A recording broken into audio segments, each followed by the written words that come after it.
When it comes to your documents, did you ever show those classified documents to anyone?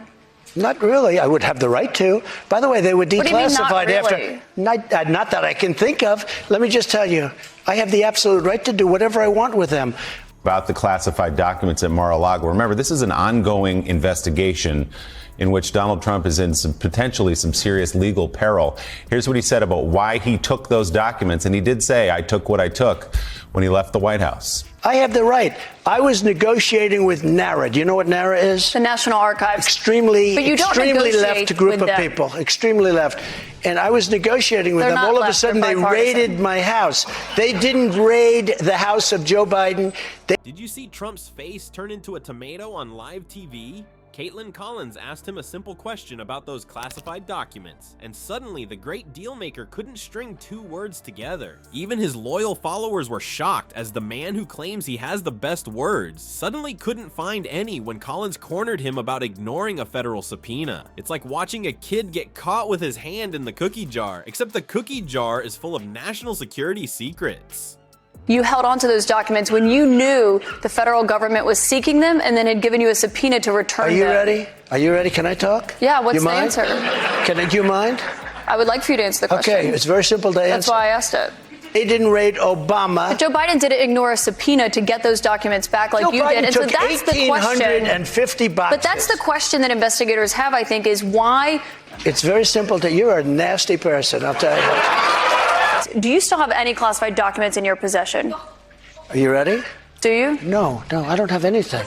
I have no classified documents. And by the way, they become automatically declassified when I took them.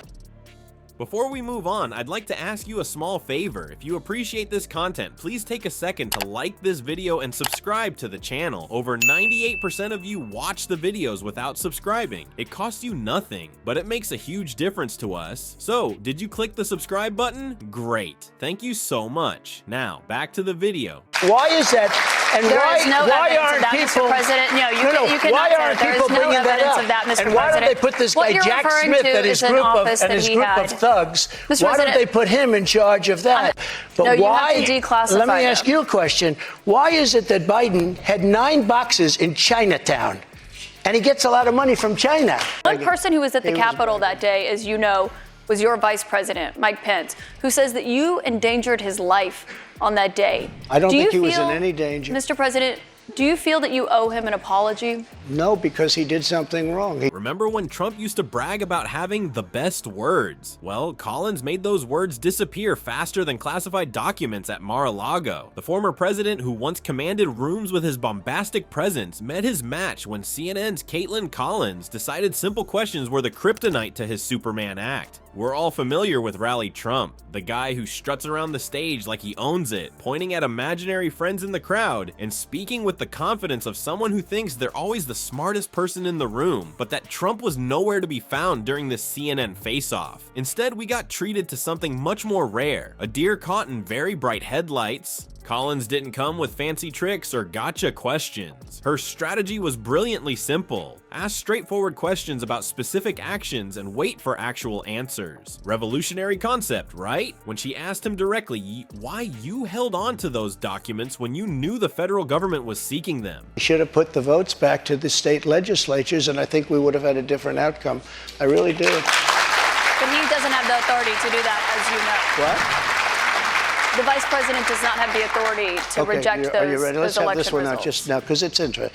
Let's keep it interesting, right? Trump's famous word salad suddenly lost all its dressing. The transformation was something to behold. His face began to redden, not the usual spray tan orange, but an actual flush of someone realizing they've walked into a trap of their own making. His sentences, never exactly Shakespearean to begin with, completely fell apart. Half-finished thoughts hung in the air as he struggled to string together even basic responses. What makes this so fascinating is how Collins methodically dismantled Trump's usual interview playbook. Normally, when cornered, Trump has a reliable set of moves: change the subject, attack attack the questioner, make wild claims about something unrelated, or simply talk over everyone until they give up. But Collins wasn't playing that game. Every time Trump tried to slide away from answering, Collins calmly redirected him back to the original question. It was like watching someone try to herd a very orange cat who desperately wants to run in any other direction. As his frustration mounted, Trump fell back on his last resort tactic: personal attacks.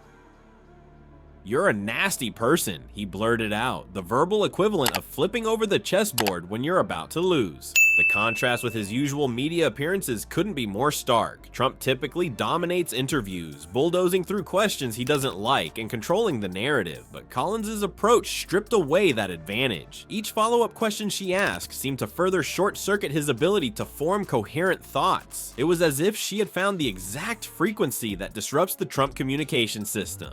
What's even more telling is how this rare moment of accountability exposed the fragility behind the facade. The man who regularly boasts about his intelligence and verbal prowess was reduced to stuttering and incomplete sentences when faced with simple questions he couldn't wiggle out of. It's like watching someone who claims to be a professional swimmer suddenly start drowning in the shallow end. Expert analysis of the exchange points to Collins' methodical technique as the key to her success. She didn't get emotional, she didn't take the bait when he attacked her, and she didn't allow herself to be distracted by his attempts to change the subject. She just kept calmly returning to the central question: why did he ignore a federal subpoena? And Trump simply had no answer that wouldn't incriminate himself. The psychological impact was written all over Trump's face. As Collins continued pressing, his composure visibly cracked. His usual smug expression transformed into something much more vulnerable, a man unexpectedly confronted with consequences. For viewers accustomed to seeing Trump dictate the terms of every interaction, this reversal was nothing short of astonishing. Perhaps the most revealing aspect was how quickly Trump abandoned any pretense of addressing the substance of Collins' questions. When cornered about the classified documents, instead of providing explanations or justifications, he immediately pivoted to personal attacks. It's the political equivalent of a child yelling, "I hate you," when told to clean their room. What Collins demonstrated is that Trump's communication style relies heavily on controlling the environment and setting the rules of engagement. When someone refuses to play by those rules and instead insists on direct accountability, his entire persona begins to unravel. The man who presents himself as a master negotiator and deal maker was exposed as someone who falls apart when faced with simple, straightforward questioning.